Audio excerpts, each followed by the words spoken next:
Greater Visakha Lawsons బే సముద్ర తీరాన పేదవారికి ఉపయోగపడాల్సిన శాంతి ఆశ్రమ ఆస్తులను ఆక్రమణదారుల నుండి కాపాడమని జనసేన జనరల్ సెక్రటరీ సత్యనారాయణ బొలిశెట్టి శనివారం విశాఖ పోలీసు కమిషనర్ ఇమెయిల్ పంపుతూ కాపీలు ముఖ్యమంత్రికి, ఉప ముఖ్యమంత్రికి, చీఫ్ సెక్రటరీకి, డీజీపీకి జాతచేసి పంపడం జరిగిందని అన్నారు. దీనిపై ఆయన సోషల్ మీడియాలో వీడియో విడుదల చేశారు. ఆయన మాట్లాడుతూ, పూజ్యశ్రీ ఓంకార్ స్వామీజీ చెవిటి మూగ పిల్లలకు విద్యను అందించడం, బీదవారికి ఉచిత విద్యతో పాటు ఆహారాన్ని అందించడం, అన్ని మతాల ప్రార్థనలతో శాంతిని నెలకొల్పడం ఉద్దేశ్యంతో 1917లో శాంతి ఆశ్రమాన్ని స్థాపించారన్నారు. స్వామీజీ ప్రజోద్ధరణ కోసం భూమిలో కొంత భాగం మిత్రుడు గాజుల రాఘవేంద్ర యోగీశ్వరులకు షరతులతో ఇచ్చారని అన్నారు. రాఘవేంద్ర మరణంతరం యోగాశ్రమ భూమిలో ఉప్పలపాటి వివేకానంద, ఆయన సంతతి అక్రమంగా తిష్టవేసి వాణిజ్యము చేస్తూ భూమిని వారసత్వ సంపదగా అనుభవిస్తూ వచ్చారన్నారు. 25 సంవత్సరాల పోరాటంతో శాంతి ఆశ్రమంకి సుప్రీంకోర్టు అనుకూలంగా తీర్పు ఇచ్చిందన్నారు. శాంతి ఆశ్రమం పేరున బహుమతిగా ఇచ్చిన 6.54 ఎకరాల భూమి ఇప్పుడు అధికారికంగా ఆశ్రమం పేరిట నమోదు అయిందన్నారు. జిల్లా అధికారులు ముఖ్యంగా విశాఖ పోలీస్ కమిషనర్ ఈ విషయంలో జోక్యం చేసుకుని శాంతి ఆశ్రమం తాలూకా ఆస్తిని వారికి చెందేలా చర్యలు తీసుకోవాలన్నారు. అలాగే ఈ 25 ఏళ్లు ఆశ్రమం తాలూకా భూమిపై సంపాదించిన ఆస్తిలో శాంతి ఆశ్రమానికి చెందాల్సిన ధనాన్ని చెందేటట్టుగా చేసి శాంతి ఆశ్రమం ప్రజాప్రయోగ పనులకు మద్దతుగా నిలుస్తారని కోరుకుంటున్నాను అన్నారు.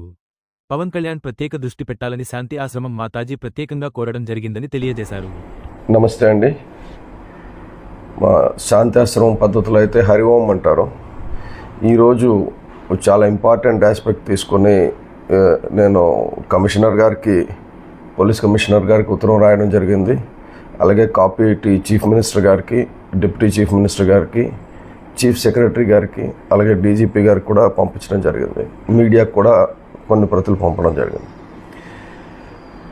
కొద్దిగా విషయాలు మీకు చెప్పాలి. ఎందుకంటే ఓంకార్ స్వామీజీ గారు శాంతి ఆశ్రమం అనే ఒక ఆశ్రమాన్ని తోటపల్లిలో స్థాపించారు 1917లో. దాదాపు 108 సంవత్సరాల క్రితం, 100 సంవత్సరాల పైగా.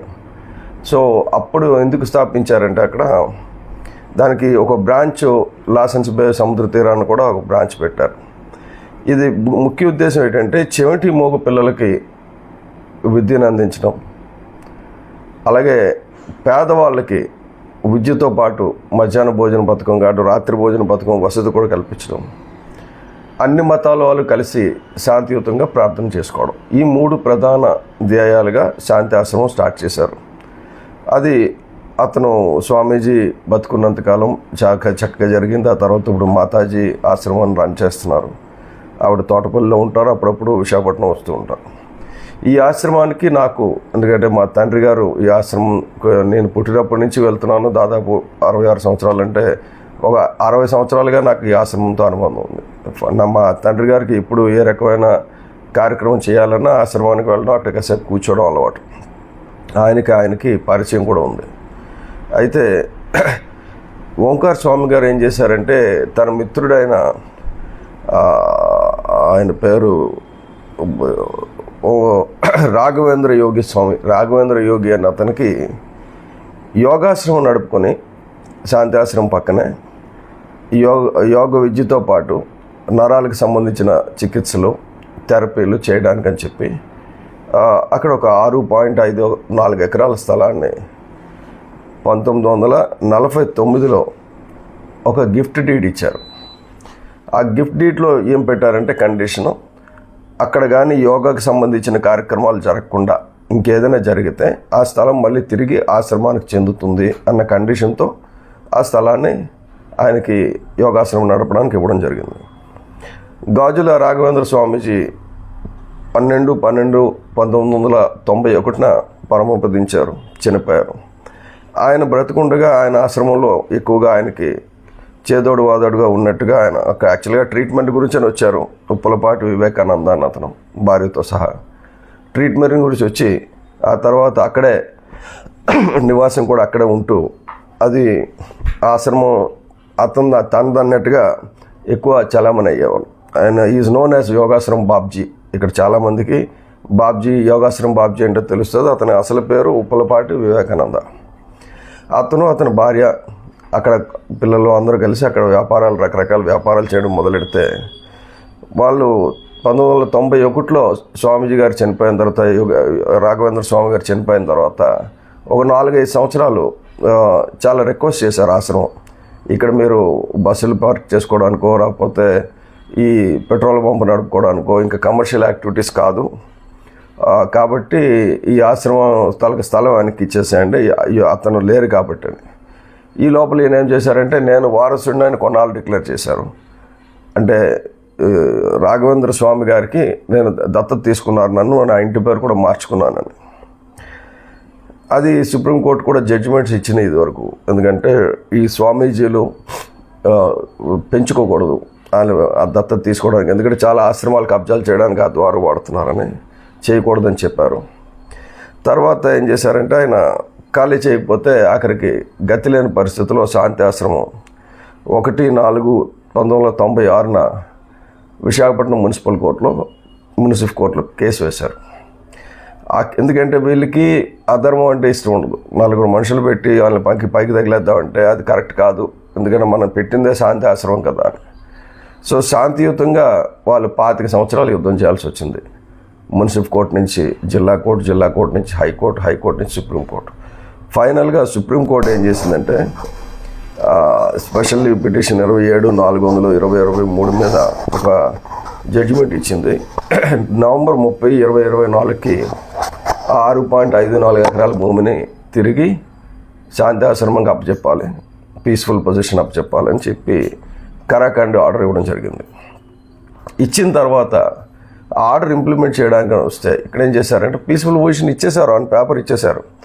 అయితే ఈ ముందునున్న పెట్రోల్ బంక్ మాది, దీని జోలికి మీరు రావద్దు, మీకు జాగా పక్కన ఉంది అని చెప్పి రకరకాల అభ్యంతరాలు పెట్టడం మొదలెట్టారు. ఈ లోపల ఏమైందంటే అధికారులు కూడా ఇంకా డాక్యుమెంట్స్లో ఈ రాఘవేంద్ర స్వామి పేరు ఉండడం, శాంతి ఆశ్రమం పేరును మార్చకపోవడం వల్ల ఇంకా డాక్యుమెంట్స్ మీద అక్కడ రిజిస్టర్ ఆఫీస్లో వాళ్ళ పేర్లు ఉన్నాయి కదండి, కోర్టు ఆర్డర్ అక్కడ ఇంప్లిమెంట్ అవ్వలేదు కదా, కోర్టు ఆర్డర్ ప్రకారంగా అక్కడ అన్నీ మారితే మేమైనా చేయగలుగుతామని చెప్పి ఈ అధికారులు కూడా కొంత తత్సారం చేశారు.